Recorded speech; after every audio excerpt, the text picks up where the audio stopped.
Ciganofobia é o preconceito e a discriminação contra pessoas ciganas ou romani. As pessoas ciganas ou romanis estão há 500 anos em Portugal, sendo estes 5 séculos marcados por uma história violenta de tentativa de genocídio, perseguição, criminalização e segregação destas comunidades, que resulta agora numa ciganofobia perfeitamente enraizada na nossa sociedade.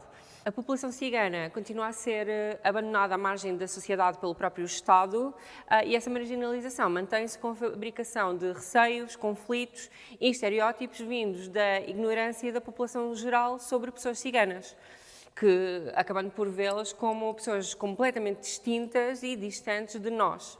Esta divisão é agravada quando figuras que ocupam muito espaço na comunicação social se aproveitam da ciganofobia para seu próprio ganho pessoal e político. Por exemplo, uma das armas da extrema-direita é criar inimigos fáceis para distrair o povo dos verdadeiros problemas que deveria combater.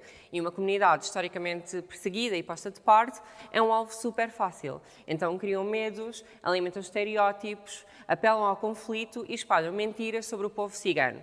Provavelmente uma das mentiras mais faladas é de que todas as pessoas ciganas vivem às custas do rendimento social de inserção.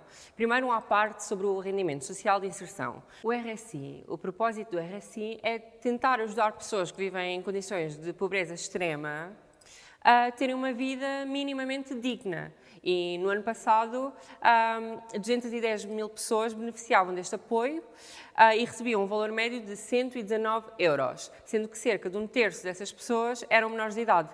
Entretanto, milhares de milhões de euros são injetados em bancos privados e desviados para paraísos fiscais por uma elite rica e corrupta. Portanto, agir como se o RSI e as pessoas que recebem este apoio fosse um dos maiores problemas de contribuintes portugueses é absurdo, é ridículo e é apenas populismo mais fácil e mais barato do que pode haver. Segundo, é já sabido também com dados disponibilizados pela Segurança Social, que apenas 3,7% das pessoas que beneficiam do RSI são ciganas. Portanto, só a insignificância deste valor já devia ser suficiente, mais do que suficiente, para acabar com essa narrativa falsa, perigosa e absurda. Mas a verdade às vezes não chega quando parte de nós quer acreditar na mentira e preconceito, de certa forma, é a nossa zona de conforto. Esses populistas, na verdade, só se aproveitam de um preconceito que já existe e de narrativas que sempre foram utilizadas por pessoas de todo o tipo, da esquerda à direita. Ciganofobia, basicamente, faz parte da nossa cultura, da nossa história. Tipo, quantos sapos não são ainda postos às portas de casas e de estabelecimentos comerciais com o objetivo de afastar pessoas ciganas? O que é que se fala entre pessoas que vocês conhecem ou mesmo na comunicação social sobre as comunidades ciganas?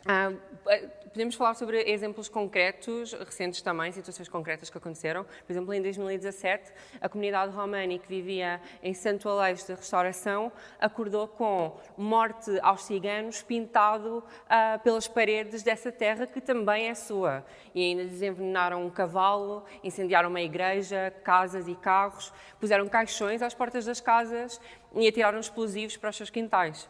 Também nesse ano, o presidente da Junta de Freguesia de Cabeça Gorda proibiu o enterro e o velório de José António Garcia, um cidadão português, cigano, residente nessa freguesia. Numa nota mais positiva, no ano passado, pela primeira vez em Portugal, o nosso Parlamento leu um voto de saudação ao povo cigano, apresentado pela deputada Joacine Catar Moreira, mas também o ano passado foi apresentada uma proposta pelo partido de extrema-direita que propunha um confinamento específico das comunidades ciganas, usando a pandemia como justificação, que é mais um exemplo de como o Estado falha ao permitir este discurso de ódio e dar lugar à violência que deveria ser inconstitucional.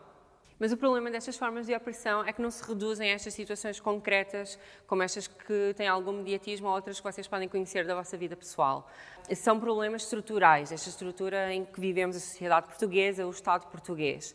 A violência contra as pessoas ciganas é institucional e encontra-se em todas as áreas da nossa vida, tipo educação, habitação, saúde, trabalho, justiça e vida social.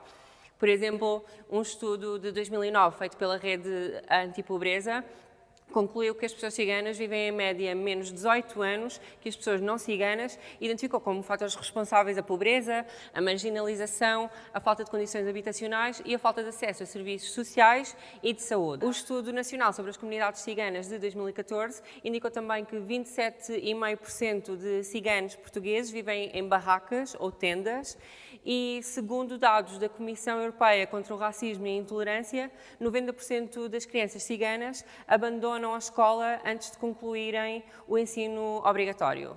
O maior problema é a ciganofobia ser sistémica, estar em todo o sistema em que vivemos.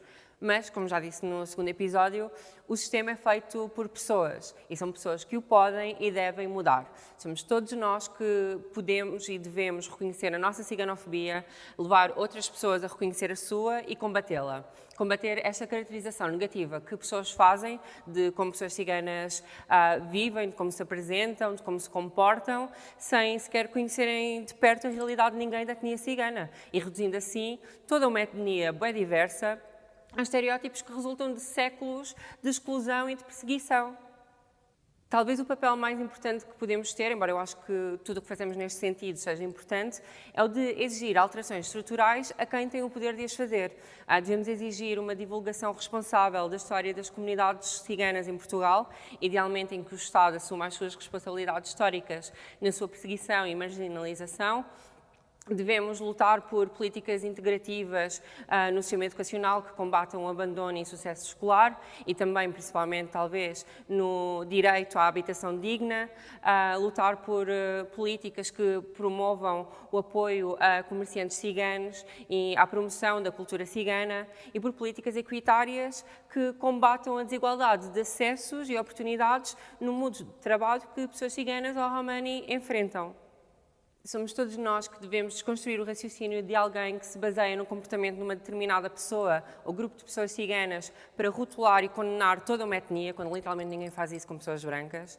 E somos todos nós que devemos contribuir para o fim do estigma e da violência contra o povo cigano, respeitando sempre a sua identidade cultural. E, para acabar, quero usar a minha voz para dar voz às duas ativistas ciganas portuguesas, entre tantas outras que espero que procurem agora conhecer. Podem perguntar-me nas mensagens e provavelmente vou partilhá-las também nos meus stories. Maria Gil disse algo como: eles precisam de matéria-prima para ser a base do seu privilégio. Transformar determinadas classes e pessoas racializadas em matéria-prima para a sua sustentabilidade. O capitalismo precisa sempre da exploração das pessoas pobres e das pessoas racializadas. E, parafraseando Cátia Montes, para exercermos a nossa cidadania é necessário termos voz, é necessário termos poder. Nunca o poder de inferiorizar os outros, mas sim um poder diferente, o poder da liberdade e de realizar os nossos sonhos.